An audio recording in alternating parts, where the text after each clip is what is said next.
મહીસાગર જિલ્લામાં માર્ગ સલામતી માસ 2025ની ઉજવણી કરવામાં આવી। મહીસાગર જિલ્લાના લુણાવાડા ખાતે માર્ગ સલામતી માસ 2025ની ઉજવણીના ભાગરૂપે સહાયક પ્રાદેશિક પરિવહન કચેરી દ્વારા ટુ વ્હીલર વાહન ચાલકોની સલામતીને પ્રોત્સાહન આપવા માટે વિશેષ કાર્યક્રમનું આયોજન કરવામાં આવ્યું।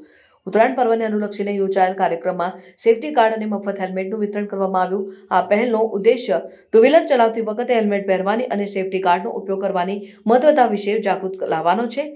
ARTOએ ભારપૂર્વક જણાવ્યું કે આ સલામતીના પગલાં અકસ્માતો અટકાવવા અને ચાલકોની સુખાકારી સુનિશ્ચિત કરવા માટે મહત્વપૂર્ણ છે।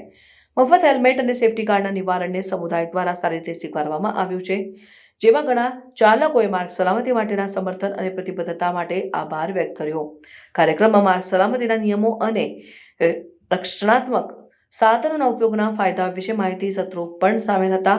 ARTOના પ્રયાસો તમામ માર્ગ વપરાશકર્તાઓમાં સલામતીની સંસ્કૃતિને પ્રોત્સાહન આપવા અને માર્ગ અકસ્માતોમાં ઘટાડો લાવવાના વ્યાપક અભિયાનનો ભાગ છે।